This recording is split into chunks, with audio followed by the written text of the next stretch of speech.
በስመ አብ ወወልድ ወመንፈስ ቅዱስ አሐዱ አምላክ አሜን። አውሽጥ ዓድን አወፃን ኮይንኩም ነዚ ሚድያ ተከታተሉ ዘለኹም ህዝበ ክርስቲያን በጎይታና በመድኃኒትና በኢየሱስ ክርስቶስ ፍጹም ሰላምታ ደሓን ደውዒላትኩም ደሓን ሓዲራትኩም ደሓን ቀኒሃትኩም አሜን። ኩሉ ግዜ ከምዚ እናተሰብሰብና ቃሉ ክንሰምዕ ዝፈቀደልና ጎይታ ሰራዊት እግዚአብሔር አምላኽና ስሙ ዝተመስገነ ይኹን። ሞያው ከም ዝፍለጥ እዚ ፕሮግራም ኣብ ራእየ ዮሐንስ መልእኽቲ ኣድሂብና ብተኸታታሊ እነቕርቦ ዘለና መደብ እዩ። ያው እስካዕ ሕዚ ከም ናይ እግዚአብሔር ቅዱስ ፈቃድ ምዕራፍ 1 ምዕራፍ 2 ተማሂርና ያው ምዕራፍ 3 ከም ናይ እግዚአብሔር ቅዱስ ፈቃድ ሎም ማዓንቲ ክንጀምር ኢና። ያው ምዕራፍ 3 በዋናነት ኣፍተን ኣብ ራእየ ዮሐንስ ምዕራፍ 2 ምዕራፍ 3 ዝተገለጸ 7 ኣብያተ ክርስቲያናት እተን 3 ዝሓዘ እዩ ምዕራፍ 3። ስለዚ ሎም ማዓንቲ ኣፍታ ናይ መጀመርያ ኣብ ራእየ ዮሐንስ ምዕራፍ 3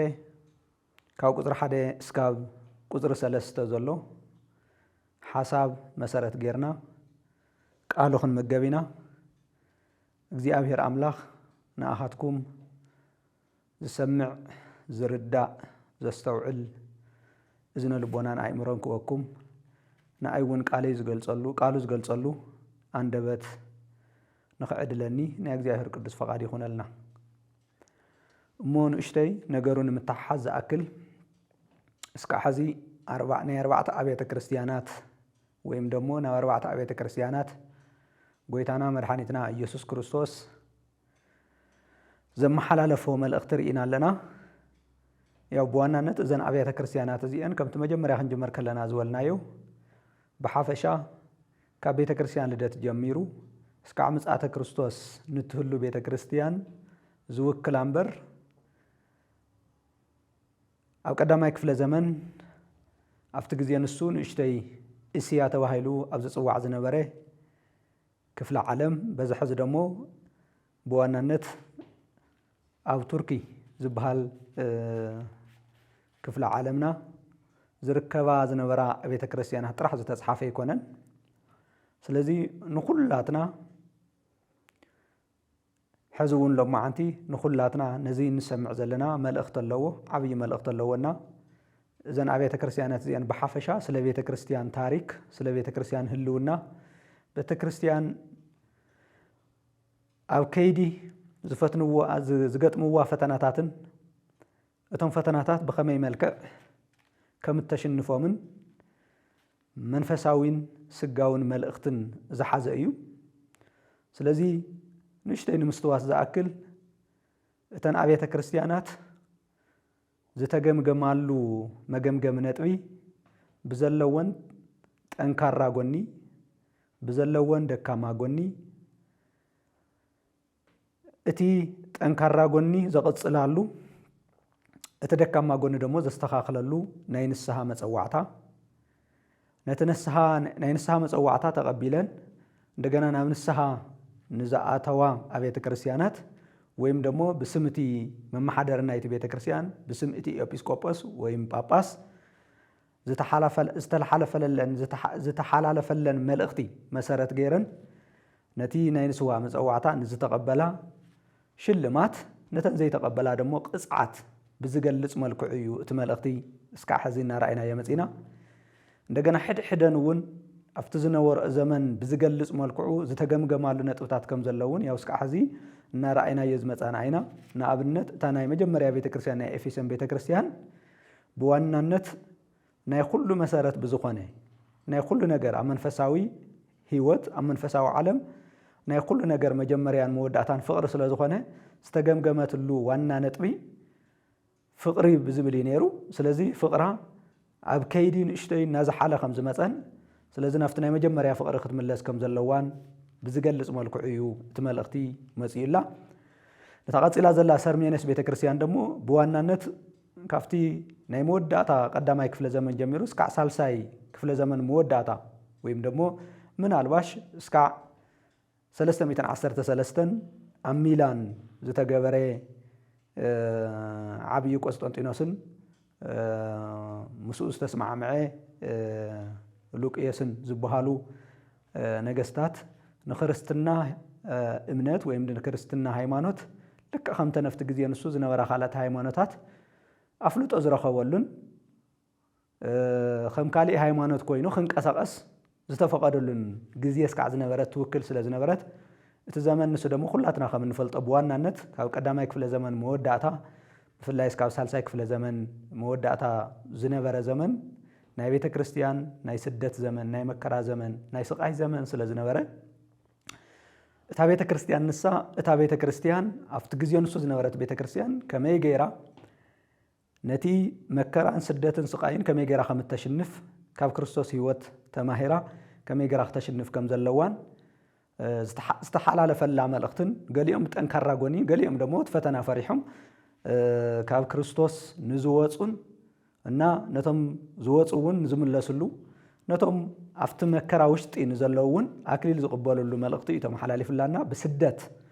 ያው ናይ ቤተ ክርስቲያን ታሪክ ከም ዝነገረና ስደት ሓደ ገጽታ እቲ ካልኣይ ገጽ ናይ ሓደ ሳንቲም ናይ ቤተ ክርስቲያን ስለ ዝኾነ በዚ መልክዕ እያ ተፈቲና እና ተገምጊማ እውን እታ ሳልሰይቲ ዝረአይናያ ናይ ጴርጋሞን ቤተ ክርስቲያን ብዋናነት ውግንና ኣንመን ክኸውን ከም ዘለዎ ብፍላይ ደሞ ካብ ራብዓይ ክፍለ ዘመን መጀመርያ ጀሚሩ እስካብ 10ይ ክፍለ ዘመን ብፍላይ ናይ ምዕራባዊ ዝኾነት ቤተ ክርስቲያን ናይ ሮም ቤተ ክርስቲያንን ናይ ቁስጥንጥንያ ቤተ ክርስቲያንን ንሓደ ግዜን ንመጀመርያ ግዜ ኣብ 1154 ዓመተ ምህረት ብናይ መንፈስ ቅዱስ ስርፀት ምኽንያት ዝተፈላለየሉ ዘመን ዝነበረ ዝውክል ከም ዝኾነ እቶም ናይ ቤተ ክርስቲያን ተርተርቲ ይነግርዎና ብዙሕ ግዜ ዝነበረት ቤተ ክርስቲያን ክትግምገም ከላ ብዋናነት ሓደ ዋና ፀገም ዝነበረ ኣብ መንጎ ናይ ፖለቲካን ናይ ሃይማኖትን ዝነበረ ምትሕውዋስን ምትሕቑቓፍን ስለ ዝኾነ ባዕሉ ትስሙ እውን ጴርጋሞን ማለት ቃል ኪዳን ወይም ርክብ ዘስምዕ ቃል እና ስም ስለ ዝኾነ ንውግንና ንመን ክኸውን ይግባእ ንመን እያ ከተድምፅ ዝግባእ ምስ መን እያ ሓድነት ክትፈጥር ዘለዋ እታ ቤተ ክርስቲያን ብዝብል ብዋናነት ብናይ ርክብ መለክዒ ናይ ቃል ኪዳን መለክዒ ናይ ሓድነት መለክዒ ዝተለክዐትሉ ኢና ርኢና ነርና መበል ራብዓይ እና ታብ ምዕራፍ 2 ናይ መወዳእታ ዘላ ዝረኸብና እያ ቤተ ክርስቲያን ወይም ዝረአይና ቤተ ክርስቲያን ናይ ቲያጥሮን ቤተ ክርስቲያን ደሞ ብዋናነት ብግብዝና ህይወት እያ ተገምጊማ ማለት እቲ ለምሳሌ ተው ዝነበረ መልአኽ ዝተገምገመሉ ዋና ነጥቢ ብዙሕ ግዜ እቲ ኣብ መንፈሳዊ ዓለም ቤተ ክርስቲያን ክመርሕ ከሎ እቲ ኤጲስቆጶስ ወይም ደሞ እቲ ሊቀ ጳጳስ ክንብሎ ንኽእል ኢና በዚ ናይ ሕዚ ኣፀዋዋዕና ወይ ምናልባሽ ፓትርያርክ እውን ክኸውን ይኽእል ብዋናነት ያው መብዛሕትኦም ናይ ሊቃውንቲ ተርጎምቲ እቶም ናብዚ መልአኽ እዚ ተባሂሎም ዝተገለጹ ናይ ቤተ ክርስቲያን መማሓደርቲ ከም ዝኾኑ ስለ ዝተገለጸ ብዋናነት ቤተ ክርስቲያን ከም መሓደር ሓላፍነት ዝተዋሃቦ ኣካል ዝተገምገመሉ ብዋናነት እቲ ውሽጣዊ ህይወቱ እንታይ ይመስል ብዝብል እዩ ዋና ናይቲ ክገብሮ ዝግባእ ዋና መልእኽቲ ደሞ ደጋዊ ህይወቱን ውሽጣዊ ህይወቱን ሓደ ክኸውን ከም ዘለዎ ብዝገልጽ መልክዑ እዩ እንዲያውም እንታ መሸጋገር ኮነና እቲ ብዋናነት ግብዝና ክንብል ከለና ምናልባሽ እንታይ ማለት እዩ ንዝብል ብኣግባቡ ንምርዳእ ማቴዎስ ምዕራፍ 23 ዘሎ መሰረታዊ ሓሳብ ፈሪሳውያንና ሰዱቃውያን ዝተገምገምሉ ዋና ነጥቢ ግብዝና ዝብል ወሲድና እንታይ ማለት ምዃኑ ክንርድኦ ንኽእል ኢና ማለት እዩ እዚ ግብዝና እዚ ምናልባሽ በቲ ሓደ ሊቃውንት ክገልጽዎ ከለዉ በቲ ናይ እንግሊዘኛ ቃሉ ሂፖክራት እዩ ዝበሃል ትሰብ ከም ዓይነት ግብዝና ዘለዎ ሰብ ሂፖክራት ማለት ካብ ክልተ ናይ ጽሩ ቋንቋ ዝመጸ ከም ዝኾነ እቶም ሊቃውንቲ ይናገሩ ማለት እዩ እንታይ ማለት እዩ ሂፖና ክራት ዝብሉ ቃላት ኣለዎ እቲ ሂፖ ማለት እዚ እንታይ ዝበሃል ማስክ ማለት እዩ ወይም ደግሞ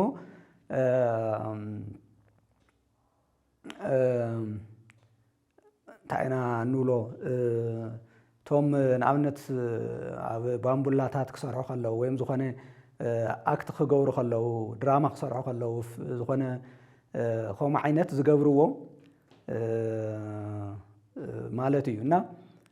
ንሱ ማስክ ማለት እንትኸውን እቲ ክራት ማለት ደግሞ መምሰሊ ማለት እዩ መሲሉ ዝቀርብ ማለት እዩ ስለዚህ እቲ ዝሽፈነ እንትኸውን እቲ ሂፖ ዝሽፈነ ነገር እንትኸውን እቲ ደግሞ እቲ ናብ ሰብ እናመፀ ዝናገረሉ እዩ እና ንኣብነት ሓደ ሰብ ብከምዚ ዓይነት ህይወት ዝመርሕ እንታይ እዩ ዝመስል ኢልና ክንገልጾ ከለና ልክ ከምቲ አንተ ዝገለጽክዎ ማቴዎስ ምዕራፍ 23 እውን ዝተገለጸ ንኣብነት ሓደ ሰብስ ኣብ ሓደ ሰዓት ውሽጢ 10 ዝተፈላለዩ ሕብሪ ዘለዎም ዝተፈላለዩ ቀለም ዘለዎም ማስክታት እናእተወና ውሽጡ ድራማ ክሰርሕ ይኽእል እዩ ማለት እዩ ስለዚህ ብውሽጡ ክሪኦ ከለና እዚ ሰው እዚ ሓደ እዩ ብደገ ክሪኦ ከለና ግን ለምሳሌ ዝተፈላለዩ ሕብሪ ሒዙ እዩ ድራማ ዝሰርሕ ማለት እዩ ስለዚህ ነቲ ዝርኢ ሰብ ዝተፈላለዩ ሰብ እዩ ዝመስሎ ዝተፈላለዩ ደሞ ያው ብጣዕሚ ሰብ ሰሓቢ ብዝኾነ መልክዑ ከቕርቦ ከሎ ደሞ ናይ ሰብ ትኩረት እውን ክስሕብ ይኽእል እዩ ናይ ሰብ ቀልቢ እውን ብጣዕሚ ክምስጥ ይኽእል እዩ እቲ ዝገብሮ ነገር ማለት እዩ ግን ስቁኢልካ ብውሽጡ ንዝርኢ ግን ለምሳሌ ውሽጡ ንዝፈልጦ ግን ሓደ ሰብ ከም ዝኾነ እዩ ዝፈልጥ ማለት እዩ ስለዚ ሓደ ግብስ ሰብ ለምሳሌ እቲ ናይ ቲያጥሮን መልኣኽ ዝተወቀሰሉን ብጣዕሚ ከስተኻኽሎ ዘለዎ ተባሂሉ ዝተነገረሉን ከምዚ ዓይነት ህይወት ዝነብር መራሒ ናይ ቤተ ክርስቲያን ወገን ናይ ክርስቶስ ወገን ዝኾነ ይኹን ሰብን ካብ መራሒ ጀሚሩ እስካዕ ተመራሒ ብምልኡ ብዝኾነ ይኹን መልክዑ ዳግም ተወሊዱ ኣብ ክርስቶስ ዝተሓቆፈ ሰብ ብግብዝና ህይወት ክነብር ከም ዘይብሉ ዝገልጽ እዩ እና ንኣብነት እንታይ ማለት እዩ ናብ ህይወትና ክነምጽኦ ከለና ኩላትና ምልከናስ ለምሳሌ ንሕና ሰንበት ቤተ ክርስቲያን ከይድና ልክዕ መንፈሳውያን ካድናና ኩሉ ነገርና ንገብሮ ነገር መንፈሳዊ ከም ዝኾነ ኩሉ ሰኒ እውን ከምኡ ሰሉስ እውን ከምኡ ረቡዕ እውን ከምኡ ሓሙስ እውን ከምኡ ዓርብ እውን ከምኡ ቀዳም እውን ከምኡ ኩሉ ሰሙኑ ብምልኡ ካብ ህይወትና ብምልኡ ብሓደ ዓይነት ህይወት ኢና ክንመላለስ ዘለና እምበር ሰንበት ካሊእ ሰኒ ካሊእ ረቡዕ ካሊእ ሓሙስ ካሊእ እናኾንና እናተቀያየርና ናይ ድራማ ሰራሒ ክንመስል ከም ዘይብልና እዩ እቲ ብዋናነት ነቲ ናይ ቲያጥሮን ቤተ ክርስቲያን ዝተሓላለፈ መልእኽቲ ዝነግረና ማለት እዩ ስለዚ እቲ ብዋናነት ኣብ መንፈሳዊ ዓለም ክንነብር ከለና ኣብ ናይ እግዚአብሔር ዓለም ክንነብር ከለና ናይ ክርስቶስ ህይወት ኣለና ኢልና ወይም ደሞ ከም ዘለና ጌርና ሰባት ንኽንእምን ጻዕሪ ክንገብር ከለና ከምቲ ግብዝ ዝኾነ ሰብ ክንከውን ከም ዘይብልና እዩ ስለዚ ናብ ቤተ ክርስቲያን ዘመላለሰና ዘሎ ክብሪ እግዚአብሔር ንእግዚአብሔር ክብሪ ጥራሕ ምዃኑ ክንርዳእ ክንክእል ኣለና ኣብ ውሽጥና ዘሎ ናብኡ ዘመላለሰና ዘሎ ዝቅስቅሰና ዘሎ ነገር ካሊእ እግዚአብሔር ዘይደልዮን እግዚአብሔር ዘይብህጎን ናይ እግዚአብሔር ፈቃድ ዘይኮነን ነገር ክኸውን ይግባኦን እግዚአብሔር ደሞ መጀመርያ ካባና እንታይ ከም ዝደሊ ግልጽ ገይሩ እዩ መጀመርያ እግዚአብሔር ዝደልዮ ናቱ ፈቃድ ምፍጻም እዩ ናቱ ፈቃድ ክንፍጽም ክንብል ከለና ደሞ እንታይ ምዃኖም ደሞ ቅድሚያ ክወሃቦ ዝግባእ ነገር ደሞ ብግልጽ ኣብቲ ናይ ቅዱስ ቃሉ ነጊሩና እዩ ማለት እዩ ንኣብነት ኣብቲ ማቴዎስ ወንጌል ምዕራፍ 6 ክነንብብ ከለና መጀመርያ መንግስቱን ጽድቁን ድለዩ ተባሂልና ተነጊሩና እዩ ማለት እዩ ስለዚ ናብ ቤተ ክርስቲያን ክንመጽእ ከለና ኣብ መንፈሳዊ ዓለም ክንነብር ከለና እቲ ኣብ ውሽጥና ዘሎ መሰረታዊ ድልየት ዘመላለሰና ዘሎ ዓለማውነት ከይኸውን መመላለሲና ገንዘብ ይሽፍረና ከይህሉ ስልጣን ይሽፍረና ከይህሉ ንብረት ንናይ ንብረት ድልየት ንመላለስ ከይንህሉ ንዝና ንመላለስ ከይንህሉ ብሓፈሻ ከም ተብሉ ሉቃስ ወንጌል ምዕራፍ 16 ቁጥሪ 15 ዝተገለጸ ናይ ሰብ ውዳሴ ንምርካብ ብሰብ ንምኽባር ንመላለስ ከይንህሉ ብጣዕሚ ክንጥንቀቕ ይግባእ ማለት እዩ ስለዚ ደገይና መንፈሳውያን መሲልና ውሽጥና ካሊእ ድልየት ከይህሉ መንፈሳውነት ዘይገልጽ መንፈስ ቅዱስ ዘይተቃጸጸሮ ህይወት ከይህሉ ብደንብ ክንጥንቀቕ ከም ዘለና እዩ ኣብ ዝሓለፈ ጽንዖት ሂብና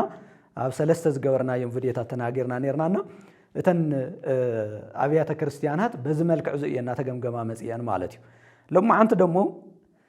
ከምና እግዚአብሔር ቅዱስ ፈቃድ ከም ተቀድም ኢለ ዝገለጽክዎ ነቲ ኣብ ሰርዲየስ ዝነበረ መልአኽ ኣብ ሰርዲየስ ዝነበረ ሊቀ ጳጳስ ኤጲስቆጶስ በሓፈሻ መማሓደሪ ዝመጸ መልእኽቲ ዝተለከዐሉ ዋና መለክዒ ህይወት ኣለዎ ወደ የውልን ብዝብል መቸም እዙይ ጫፍ ይመስለኒ ናይ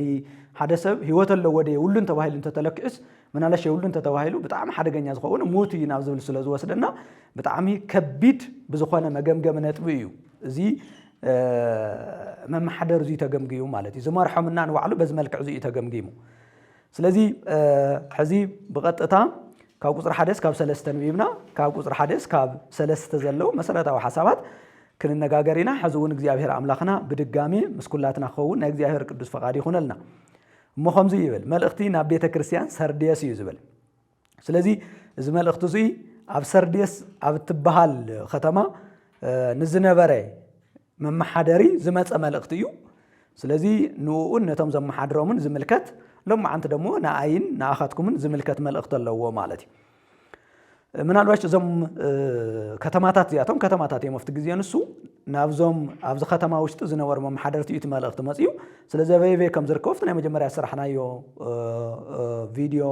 ከይድኩም ምልስ ኢልኩም ክትርእይዎ ትኽእሉ ኢኹም ማለት በይበይ ከም ዝርከቡ በኣንፈት ደረጃ ስለ ዘመላኸትና ማለት እዩ ስለዚ ሓዚ ኣነ ብቐጥታ ናፍቲ ናይ ቁጽር 1 ዘሎ ሓሳብ እየ ክኸይድ ስለዚ ናብ መልአኽ ቤተ ክርስቲያን ሰርዴስ እውን ከምዚ ኢልካ ጽሓፍ ተባሂሉ ዮሐንስ ትእዛዝ ተዋሂብዎ ኣሎ ማለት እዩ ስለዚ እዚ መልእኽቲ እዚ ያው ከምተ ናይ መጀመርያ ዝረአይናዮ ካብ እግዚአብሔር አብ ናብ እግዚአብሔር ወልድ ካብ እግዚአብሔር ወልድ ናብ እግዚአብሔር መንፈስ ቅዱስ ካብኡ ደሞ በቲ መልአኽ ቢሉ ናብ ዮሐንስ መጽዩ ዮሐንስ ደሞ በቀጥታ ናፍቶም ኣብ ክልቲአን ምዕራፋት ዝተጠቐሱ ብአውዚ ብመልአኽ መልክዕ ዝተገለጹ በሓፈሻ ግን ብናይ ቤተ ክርስቲያን ትርጉም ግን መራሕቲ ቤተ ክርስቲያን ዝኾኑ ዝመጸ ከም ዝኾነ ያው ግልጽ እዩ ማለት እዩ እና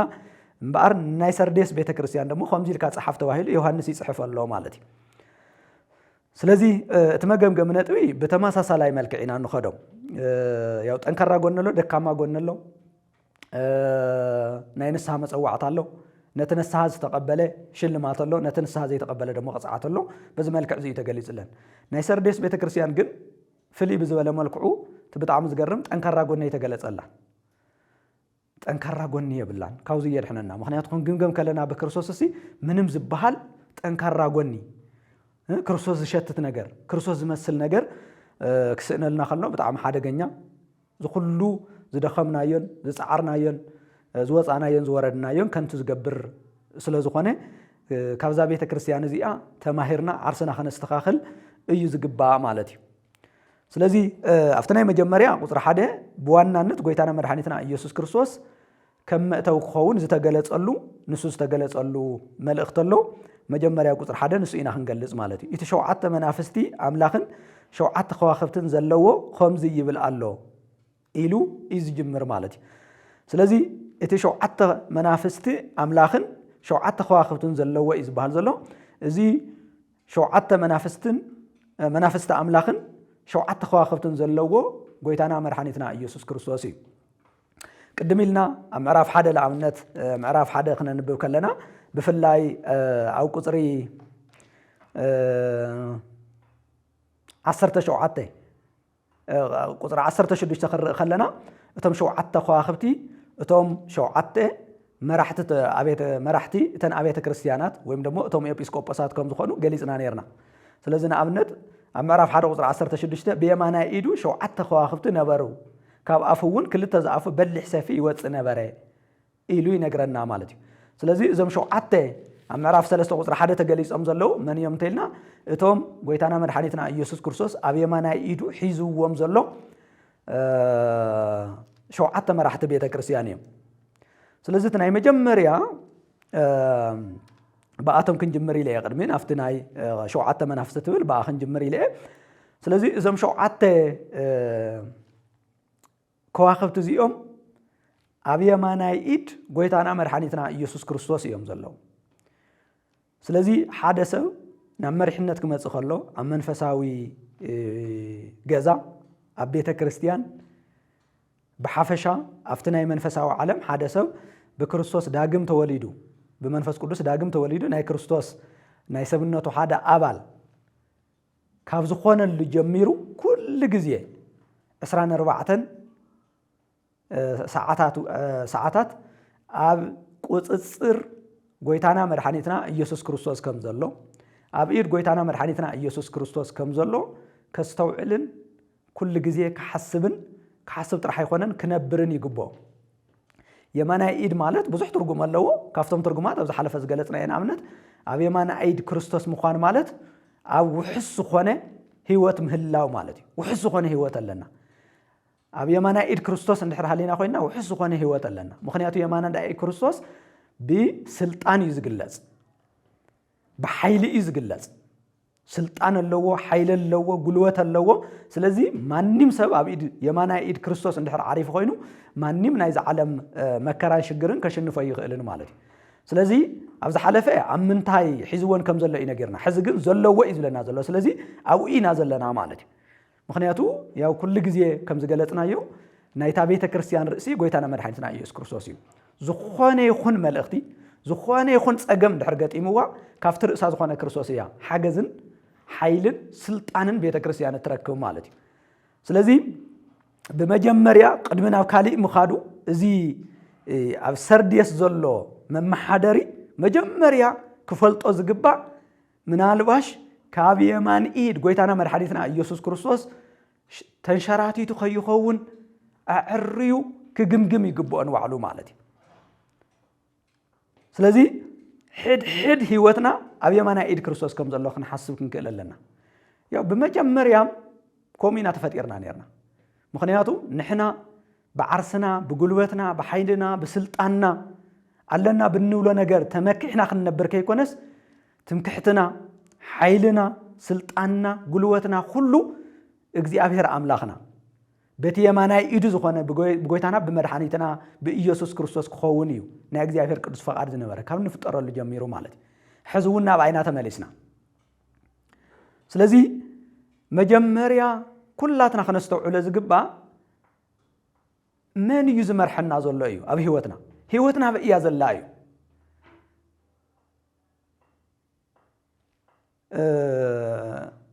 حواري قدوس باولوس بمنفس قدوس تقانيو أبز صحفة ملوتو أو قلاسيس معرف 3 كاو قصر حدا جمرنا سكار وعتقنا نبو كلنا كم زي زبل قال نركبينا مسكرسوس مويتكم تدع أخوينكم مسكرسوس ندرع تلعيلكم كوينكم هيوتكم حزي أفت كريستوس زلوا أبي مانا إجزي أبي هريا تسوي راز الله نسو أبز قلت أقول جزيه حبيركم مسؤخت قلت يوخم يبل هيوتنا من يازل لحزي نا هيوتنا مسرت انتاي منيو إلنا خنفلت إجبأنا مالتي كم هنا إفيسن معرف كلته قصر يشدش تجميرنا هرق خلنا أول تماسا سالها يزخنا حساب نركب نسويبل قويتنا مرحتنا يسكر سوس مخانيو نسو مسؤو أتسيو أفت سمايا وسفرة مسؤو أقمت النايبل مالتي سلزي أبيد إتي هيوتنا أبيد إتي أبي يمان إجزي أبي هرز تقمته أب قويتنا مرحنيتنا يسوع كريستوس يازلا نوكو إنا لمثالي فنو ديك أريا من نابلنا نتسلز نورنا مخنياتو أب إيدوم أنت خن ودق مالتي أفتي يوحنس وانجيل معرف 10 تخنا نبكر لنا أول كومي زبل كاب إيدي كاباي اتنباقي ما نيم زمن طلاني يلاني بل እንደገና አው ቁጥር 19 ምዕራፍ 10 ቁጥር 19 ተከረ خلنا ደሞ ካብኢድ አቦይ ማንንም ተነባግዕ ዝምን ጥለንን ዝወስደንን የለን ይብል ማለት ካውዚ ዝዓቢ ወሕስና የለን ስለዚህ ሕዝዝ እናገር ዘሎ እዚ መልእኽቲ ዝልእኽ ዘሎ አካል እተን አብያተ ክርስቲያናት አብኢዱ ኣብ ትሕቲ ስልጣኑ ኣብ ትሕቲ ግዝአቱ ከም ዝኾና ክርዳእ ክኽእል ኣለዎ እዙይ ተረዲኡ አንፈቱ መስመሩ ዘስተኻኸለ ሕዝውን ኣብ የማን እግዚአብሔር بوحس ዝኾነ ህይወት ይነብርን بخم መልክዑን ይመርሕን ካወጽ አንድ ሕር ኮይኑ ግን ሓደገኛ እዩ ዝኸውን ማለት ስለዚ መን እዮም ዞም ሸውዓተ ኸዋኽብት እንተልና ብሓፈሻ ኣብ ቤተ ክርስቲያን ውሽጢ መንፈስ ቅዱስ ብዝሃበና ውህብቶ መሰረት መንፈስ ቅዱስ ብዝሃበና ጸጋ መሰረት አገልግሎት ዘለና ሁላትና ዝምልከት ቃል እዩ ማለት እቲ ካልኣይ ጎይታና መድሓኒትና ኢየሱስ ክርስቶስ ዝተገለጸሉ እቲ ሸውዓተ መናፍስቲ ኣምላኽ ዘለዎ ብዝብል እዩ። ሸውዓተ መናፍስቲ ኣምላኽ ማለት መንፈስ ቅዱስ ብምሉእነት ዘለወን ብምሉእነት ብመንፈስ ቅዱስ ዝሰርሕን ማለት እዩ። ያው ኩሉ ግዜ ከም እንብሎ ሸውዓተ ማለት ብዕብራውያን በቲ ናይ ዕብራውያን ዝነበረ ፍጹምነት ሙሉእነት ዝገልጽ ቁጽሪ እዩ። ስለዚ ሓደስ ይኸውን ሚኢቲ ማለት እዩ ብኻልእ ኣገላልጻ በዚ ናይ ዘመኑ ቋንቋ ክንገልጾ ከለና ማለት እዩ። ስለዚ ሸውዓተ ማለት ፍጹም ሙሉእ ማለት እዩ። ዋላ ሓንቲ ጉድለት ዘይብሉ ሙሉእ ንዝኾነ ነገር እንገልጸሉ እዩ። ስለዚ ጎይታና መድሓኒትና ኢየሱስ ክርስቶስ ብፍጹም ኣምላኽነቱ ያው መንፈስ ቅዱስ ህይወቱ እዩ። ብፍጹም ሰውነቱ ደግሞ ብምሉእነት ብመንፈስ ቅዱስ ዝሰርሕ እዩ። ብሓፈሻታይ ማለት እዩ ምናልባሽ ድፍእ ኣቢልና ክንሪኦ ከለና ንኣብነት ኣብ ብሉይ ኪዳን ብፍላይ ድሕሪ ውድቀት መንፈስ ቅዱስ ኣብቶም ቅዱሳት ኣቦታትና ንኣብነት ኣብ ነቢያት፣ ኣብቶም ነገስታት፣ ኣብቶም ካህናት ይሰርሕ ነይሩ። ግን ብምሉእነት መንፈስ ቅዱስ ዝተገለጸን ብምሉእነት ብመንፈስ ቅዱስ ዝሰርሕ ዝነበረን ግን ኣብ ጎይታና መድሓኒትና ኢየሱስ ክርስቶስ እዩ። ንእኮ እዩ ንኣብነት ብርግቢ ኣምሳል ኣብ ጎይታና መድሓኒትና ኢየሱስ ክርስቶስ ኣብቲ ዝጥመቐሉ ግዜ ከምቲ ኣብ ማቴዎስ ወንጌል ምዕራፍ 3 ቁፅሪ 13 ጀሚርና እነንቦ ቁፅሪ 17 ኣብ መጺኡ ኣብኡ ዝዓረፈ ማለት እዩ። ስለዚ ቆላሲስ ምዕራፍ 2 ቁፅሪ 9 ክነንብብ ከለና እውን ብሰብነት ዝተገለጸ ሙሉእ መለኮት ይብሎ ንጎይታና መድሓኒትና ኢየሱስ ክርስቶስ። ስለዚ መንፈስ ቅዱስ ብምሉእነት ዝሰርሐሉ ዝነበረ ጎይታና መድሓኒትና ኢየሱስ ክርስቶስ እዩ። ክብሪ ንኡ ይኹን። ስለዚ እንታይ ማለት እዩ? ሸውዓተ መናፍስቲ ኣምላኽ ክበሃል ከሎ እግዚኣብሔር ሓደ መንፈስ እዩ ዘለዎ። ኩላትና ከም እንፈልጦ ናይ እግዚኣብሔር ኣብን ናይ እግዚኣብሔር ወልድን ናይ መንፈስ ቅዱስን ባዕሉን ህይወት ዝኾነ ሓደ መንፈስ ቅዱስ እዩ ዘሎ። ሸውዓተ ተባሂሉ ክግለጽ ከሎ መንፈስ ቅዱስ ብምሉእነት ብኩሉ ሃፍቱን ብኩሉ ጸጉኡን ብኩሉ ስርሑን ብኩሉ ማንነቱን ክግለጽ ከሎ ንማለት እዩ ማለት እዩ። ስለዚ እቲ ሸውዓተ መናፍስቲ ኣምላኽ ዘለዎ ክበሃል ከሎ ጎይታና መድሓኒትና ኢየሱስ ክርስቶስ እቲ ዝሰርሖ ዝነበረ ስራሕቲ እቲ ህይወቱ ብምሉእ ኣብዚ ምድሪ 33 ዓመትን 3 ወርሕን ኣብ ዝነበረሉ ግዜ ብምሉእ መንፈስ ቅዱስ እዩ ዝሰርሕ ዝነበረ። ስለዚ ኩሎም ዝገብሮም ዝነበረ ብመንፈስ ቅዱስ እዩ። ንኣብነት ከምቲ ኣብ ሉቃስ ወንጌል ምዕራፍ 11 ቁፅሪ 20 ነንቦ ንኣብነት እቶም ፈሪሳውያን ሰዱቃውያን ጎይታና መድሓኒትና ኢየሱስ ክርስቶስ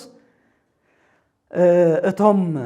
ሕማም ዘምፁ ዝነበሩ ዝተፈላለየ መከራ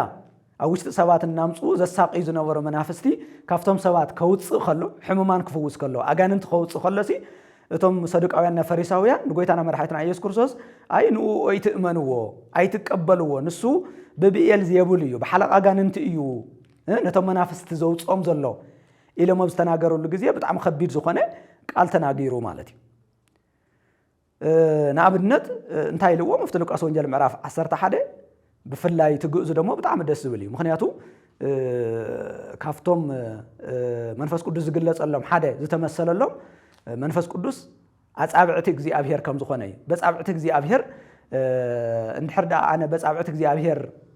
ዘየውፅኦም ኮይነቶም ኣጋንንቲ እቶም ሕማማት እቶም መከራታት ብምልኦም ስለዚ እምበኣር መንግስቲ ኣምላኽ ናባኹም ቀሪባ ኣላ እታ ሓቂ ባዕላ ትምስክረላ ኢልዎም ማለት እዩ። ስለዚ ከይዱ ብተመሳሳላይ መልክዑ እውን ኣብ ማቴዎስ ወንጌል ምዕራፍ 12 ቁፅሪ 28 እውን ተመሳሳላይ ቃል ይናገር ማለት እዩ። ኣብ ማቴዎስ ወንጌል ምዕራፍ 12 ቁፅሪ 28 መንፈስ ቅዱስ ብዝብል ይገሊጽዎ። ኣብ ሉቃስ ወንጌል ምዕራፍ 11 ቁፅሪ 20 ክንርኢ ከለና ደሞ ኣጻብዕቲ እግዚኣብሔር ብዝብል እዩ መንፈስ ቅዱስ ገሊጽዎ። ስለዚ እቶም ኣጋንንቲ ዘውፅኦም ዝነበረ በጻብዕቲ እግዚኣብሔር እዩ ብመንፈስ ቅዱስ እዩ። ነቶም ሕሙማት ዝፍውስ ዝነበረ ብኣጻብዕቲ እግዚኣብሔር እዩ ብመንፈስ ቅዱስ እዩ። ነቶም ዝተፈላለየ ንኣብነት ሙታን እውን ከልዕል ከሎ ማለት ብሓይሊ መንፈስ ቅዱስ እዩ ኩሉ ዝሰርሕ ዝነበረ ማለት እዩ። ስለዚ ሙሉእ ብምሉእ እቲ ብውሱን መልክዑ ኣብ ነቢያት እውን ኣብቶም ነገስታት እውን ኣብቶም ካህናት እውን ኣብ ብሉይ ኪዳን ዝሰርሕ ዝነበረ ኣብ መወዳእታ ኣብ ሓድስ ኪዳን ግን ኣብቲ ናይ ነቢያት ፍጻሜ ዝኾነ ኣብቲ ንጉሰ ነገስት ዝኾነ ጎይታና መድኃኒትና ኢየሱስ ክርስቶስ ኩሎም ዝገብሮም ዝነበረ ነገራት ብምልኦም ብምሉእነት ብመንፈስ ቅዱስ ሰርሕ ስለ ዝነበረ ኣውዚ እቲ ሸውዓተ መናፍስቲ ኣምላኽ ዘለዎ ተባሂሉ ተገሊጹ ማለት እዩ እምበኣር እስካብ ሕዚ ዝረኣይናዮ እውን ለምሳሌ ጎይታና መድኃኒትና ኢየሱስ ክርስቶስ ናይ ኤፌሶን ቤተክርስቲያን እውን ናይ ሰርሜኔስ ቤተክርስቲያን እውን ናይ ጴርጋሞን ቤተክርስቲያን እውን ናይ ቲያጥራ ቤተክርስቲያን እውን ሕዚ እውን ናይ ሰርዴስ ቤተክርስቲያን ዝግምግመሉ ዘሎ ምክንያቱ ኣብ ውሽጥና ዘሎ ጎይታና መድኃኒትና ኢየሱስ ክርስቶስ ብመንፈስ ቅዱስ ገይሩ እቲ ኣባና ዘሎ ነገር ኣብ መንፈሳዊ ዓለም ንምንታይ ድማላለስ ከም ዘለና ዘመላለሰና ምክንያት እንታይ ከም ዝኾነ ንምንታይ ድልየት ንምንታይ ፈቃድ ንመላለስ ከም ዘለና ዝምርምረና ዘሎ በቲ ቅዱስ መንፈሱ ገይሩ እዩ ማለት እዩ ስለዚህ በመጀመርያ ቁጽራ ሓደ ክንፈልጦ ዝግባእ ንሕና ስራሕና ኩሉ ተግባርና ኩሉ መዝሙርና ኩሉ ቅዳሴና ኩሉ ስብከትና ኩሉ ዝኾነ ይኹን እንገብሮ ነገር ኩሉ ግዜ ብጎይታና ብመድኃኒትና ኢየሱስ ክርስቶስ በቲ ብሙሉእ መንፈስ ቅዱስ ዝሰርሐሉ ጎይታና መድኃኒትና ኢየሱስ ክርስቶስ ገይሩ ዝግምግመና ምህላውን ዝሪእና ምህላውን ብኡውን ዝጠይቀና ምዃንን ክንፈልጥ ይግበአና ማለት እዩ ስለዚህ እምበኣር ንባዕሉ መጀመርያ ከፋልጥ ከሎ እቲ ሸውዓተ መናፍስቲ ኣምላኽን እቲ ሸውዓተ ከዋኽብቲ ዘለዎን ይብል ኣሎ ማለት እዩ ስለዚህ ኣብ መንጎ ቤተ ክርስቲያንን ኣብ መንጎ መንፈስ ቅዱስን ግደ ሓቂ ተዛምዶ እንድሕር ዘይሃልዩ ኮይኑ ቤተ ክርስቲያን ካብ መንፈስ ቅዱስ ወፃኢ ትሰርሕ እንድሕር ሃልያ ኮይና እቲ ቀፂልና ንሪኦ ሓደጋ ኣብ ቤተ ክርስቲያን ምምፁ ኣይተርፍን ማለት እዩ ኩላትና ከም እንስታውሶ ጎይታና መድኃኒትና ኢየሱስ ክርስቶስ ብፍላይ ኣብ ዕለተ ሐሙስ ኣፍታ ዝተሓዘላ ምሸት ካብ ዮሐንስ ወንጌል ምዕራፍ 14 እስካብ 16 ክነንብብ ከለና ናይ መንፈስ ቅዱስ ኣብ ቤተ ክርስቲያን ዘለዎ ግደ ኣብ ህይወትና ዘለዎ ግደ ኣብ ህይወትና ዘለዎ ወሳንነት ብዝርዝር እዩ ተናጊሩ ብዝርዝር ንኣብነት ኣብ ዮሐንስ ወንጌል ምዕራፍ 14 ክነንብብ ከለና ካብ ቁጽሪ 15 ጀሚርና ከምዚ ይብል ጎይታና መድኃኒትና ኢየሱስ ክርስቶስ ዓለም ዘይፈልጦን ዓለም ዘይሪኦን ኣባኻትኩም ግና ሓዲሩ ንዘለዓለም ዝነብር ቅዱስ መንፈስ ክልእኸልኩም እየ ይብለና እስካዕ ሕዚ ብስመየ ይለመንኩምን ካብ ድሕረይ ዝግን ድሕሪ ዕርገቱ ምዃኑ እዩ ካብ ድሕረይ ዝግን ነቦይ ወይ ብስመይ ክትልምኑ ኢኹም መንፈሳይ ክወኩም እዩ ወይ ከዓ ብቐጥታ ንኣይ ክትልምኑን ኢኹም ኢሉ ምክንያቱ ኣነ እንተ ዝኸይድ ይሕሸኩም ይብል ዮሐንስ ወንጌል ምዕራፍ 17 ደግሞ ኣነ እንተ ዝኸይድ ይሕሸኩም ኣነ እንተ ዘይከይደ እቲ ቅዱስ መንፈስ ኣይመጽን ይብለና ማለት እዩ ንሱ ምስ መጸ ግን ቁጽሪ 13 ደግሞ ንሱ ምስ መጸ ግን ናይ ሓቂ መንፈስ ስለ ዝኾነ ናብ ሓቂ ክመርሐኩም ይብል ሓጋዚኹም እዩ ይብል ለምሳሌ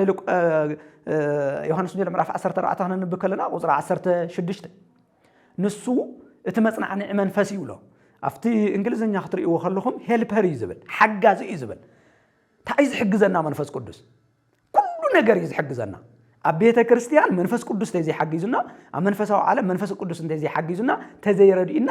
ምንም ነገር እንሰርሖ ነገር የለን ምክንያቱ ቤተ ክርስቲያን ብውህብቶ መንፈስ ቅዱስ እያ ትሰርሕ ብፍረ መንፈስ ቅዱስ እያ ትግለጽ መንፈስ ቅዱስ ተዘይሃልዩ ምንም ፍረ መንፈስ ቅዱስ ዝበሃል ነገር ኣይህሉን ውህብቶ መንፈስ ቅዱስ ተዘይሃልዩ ደግሞ ምንም ስራሕ ዝበሃል ነገር ክንሰርሕ ኣይንኽእልን ስለዚ እኳ ዳኣስ ንኣብነት ነቶም ደቀ መዛሙርቱ ብጣዕሚ ብዝገርም መልክዑ ያው ሽዑ 11 ደቀ መዛሙርቱ እዮም ነይሮም ምስኡ ምክንያቱ ይሁዳ ወፂኡ እዩ ሽዑ ስለዚ ምዕራፍ 14 ጀሚርና ክነንብብ ከለና ካብ 13 ጀሚርና ይሁዳ የለን ሕዚ 11 ደቀ መዛሙርቱ እዮም ነይሮም ንኣቶም እዩ ዝነግሮም ዘሎ ማለት እዩ ስለዚ ብዙሕ ነገር ይነገርዎም ካባይ ወሲዱ ክነግረኩም እዩ ናብ ሓቂ ክመርሐኩም እዩ ከምህረኩም እዩ እቲ ሕዝብለኩም ዘለኹ ከዘኻኽረኩም እዩ ስለ መጻእያት ክነግረኩም እዩ ስለ ሓጢአት ክወቕሰኩም እዩ ስለ ጽድቂ ክወቕሰኩም እዩ ስለ ፍርዲ ክወቕሰኩም እዩ እናበለ መንፈስ ቅዱስ ነቶም ደቀ መዛሙርቱ ይነግሮም ማለት እዩ ስለዚ መንፈስ ቅዱስ ኣብ ህይወቶም ብጣዕሚ ወሳናይ ከም ዝኾነ ኣጽንዖት ሂቡ ጎይታና መድኃኒትና ኢየሱስ ክርስቶስ ይናገር ኣይንኡ إتي شوعت منافست أملاخ بملئنات منفس قدس زلوا قويتنا مرحيتنا يسوع كريستوس مالتي مخنياتو إتي أو أزلوا منفس قدس إتي بملئنات أو كريستوس سرح زلوا منفس قدس أفتم دك أمزامرتو كفسوس لازد اللي مالتي نوكوين أمنت أفتو لوكاس وانجل ونبز عرقل لوكزي لوكاس وانجل 24 كوزر 4 ساعات كنا نبكلنا صنوه تسفاه لعاب إتي إجزي ربو زهاو تسفا منفسي كفسوسلكم يزبل منفسي كهوكم يزبل أب إيال معرف كلتا كاو كوزر 28 جميرنا إنن بوبو كمتي أب هسكيل 36 كاو 25 جميرنا في الله هسكيل كنا غير كله دحنتنا خمي بقدم صعب كم زفتصا إن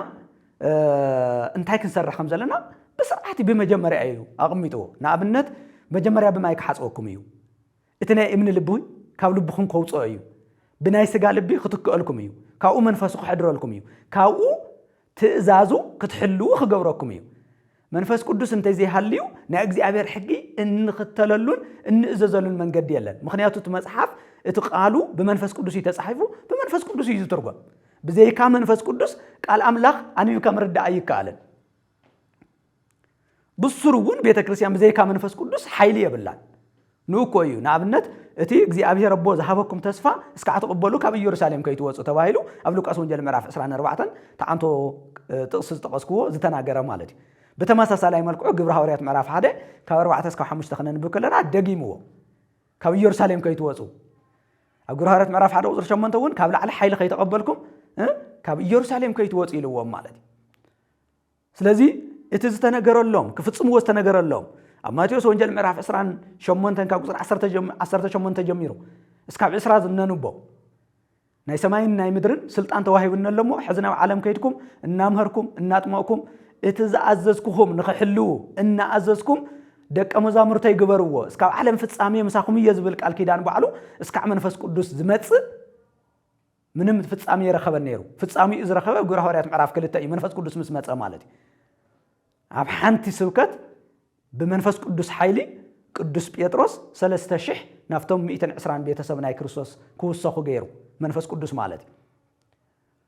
ازوي ناي منفس قدوس صراحه خمس خونه دمو እና በጎይታና መድኃኒትና ኢየሱስ ክርስቶስ ከም ዝኾነ ደሞ ቅዱስ ጴጥሮስ ከምዚ ክብል መስኪሩ ግብረ ሐዋርያት ምዕራፍ 2 ቁጥር 33 ናብላዓሊ ምስ ዓረገ ኣብ የማነ ቦኡ ምስ ተቀመጠ ተስፋ መንፈስ ቅዱስ ካብቦ ምስተቀበለ ነዚ ሕዚ ትሪእዎ ዘለኹም ትሰምዕዎ ዘለኹም ንሱ አፍሶሶ ኢሉ እዚ ሕዚ ዝፈሰሰ ነቲ እቶም 120 ቤተሰብ ዝነበርዎ አዳራሽ እቲ መንፈስ ቅዱስ ሞሊዩስ እንደገና ናናብሕድ ሕዶም ደሞ بملحس حوز بزمثل ملحس ملكع ناوشتهم زملاء قدوس منفس زفصصو ጎይታና መድኃኒትና ኢየሱስ ክርስቶስ ከም ዝኾነ ቅዱስ ጴጥሮስ ይናገር እቲ ኣብ ኢዮኤል ዝተነገረ ትንቢትውን ፍጻሜኡ ከም ዝረኸበውን አው አስሚሩ ይናገር ቅዱስ ጴጥሮስ ማለት ስለዚ እምበኣር ንሱ ይዝናገር ዘሎ ሕዚ ኣብ ቁጥር 1 ዝናገር ዘናዝሎ እቲ ሸውዓተ መናፍስት ኣምላኽ ዝሓዘ ክበሃል ከሎ ምኽንያቱ ቤተ ክርስቲያን بمنفس قدوس كتسرح اندحر كوينا مجمريا منفس قدوس كامن كمتقبل بخمي ملك كمتقبل نمقبل انتهي كم زليا تناأسه كم تندك مزامرتو زحاتهم نعم النت 10 معلت ديو 8 عامت ديو እግዚአብሔር እስከ አዝወሎ خصبون الله واحد حدا غزي من علاش ቤተ ክርስቲያን حزن እሱ خصبه ዘለው አይመስለኒ በጣም ተሐደገኛ حزي ገጢሙና ዘሎ ቤተ ክርስቲያን ገጢሙ ዘሎ ነገር ናይ መንፈስ ቅዱስ ኩሉ ጊዜ ያበለው ግን ንመንፈስ ቅዱስ ዘሃብና የቦታ ምን አላሽ ዝናአሰ ይመስል ዝኾነ ይኹን ጸገም ቤተ ክርስቲያን ተጋጢምና በዘይካ መንፈስ ቅዱስ በምንም ተአምር ዝፍታህ አይኮነን ነዚ በግልጽ ኣብ ግብረ ሐዋርያት ምዕራፍ 6 ነንወይ ከምት ሁላትና እንንቦ እንፈልጦ ኣብ ግብረ ሐዋርያት ምዕራፍ 6 ታናይ መጀመሪያ ቤተ ክርስቲያን ዝኾነ ችግር ገጢምዋ ነይሩ እቲ ችግር ናይ አድልዎ ችግር ናይ ማዕድ ጉዳይ ነይሩ እቶም ኣብ ማዕዲ ዘመሓድሩ ዝነበሩ ነቲ ናይ ሰብን ናይ ንብረትን ምምሕዳር ዝተዋሃቦም ሰባት አድልዎ ይፍጽሙ ነይሮም ነቶም ካብ አሕዛብ ዝተመለሳ ናብ ክርስትና ዝተሓቆፋ ደቂ አንስትዮ ብማዕረ ምስተን ካብ አይሁድ ዝተመለሳ ደቂ አንስትዮ የተአናግድወን ከም ዘይነበሩ ተቃሉ ይነግረና ነዚ ተመልከቱ እቶም ናይ ጎይታና ናይ መድኃኒትና ናይ ኢየሱስ ክርስቶስ ደቀ መዛሙርት እቲ ዓይነት መፍትሕ ከም ዝወሰዱ እምበኣር ከምዚ ካብ ኮነ ነዚ ጸገም እዚ ክፈትሑ ዝኽእሉ መንፈስ ቅዱስ ዝመልኦምን ጥበብ ዝመልኦምን ሸውዓተ ሰባት መረጹ እዮም ዝበሉ እቲ መፍትሒ መንፈስ ቅዱስ ዝመልኦም ሰባት አድልዎ ክፍጽሙ ዘይኽእሉ ሰባት ካብ አድልዎ ነፃ ዝኾነ መንፈስ ቅዱስ ዝመልኦ አድልዎ ይፍጽምን ንወደየ ይብል ንሓወየ ይብል ንጓለየ ይብል ንባዕለየ ይብል ንማንም ይብልን ምክንያቱ መንፈስ ቅዱስ ጎይታና መድኃኒትና ኢየሱስ ክርስቶስ በመንፈስ ቅዱስ ይሰርሕ ስለ ዝነበረ እዩ ማዕረ አምላኽ እናሃለውካስ ንባዕሉ ባደ ገበረ ዝለና ንባዕሉ ባደ ገበረ ጥራሕ አይኮነን ባርያ ናይ ባርያ መልክዕ ሓዘ ናይ ባርያ መልክዕ ምዃንን አገልጋሊ ምዃንን አፈላላይ ኣለዎ አገልጋሊ ዕብይ ዝበለ ስልጣን ኣለዎ ካብ ባርያ ስለዚህ ንዝኾነ ይኹን ፀገም መፍትሒ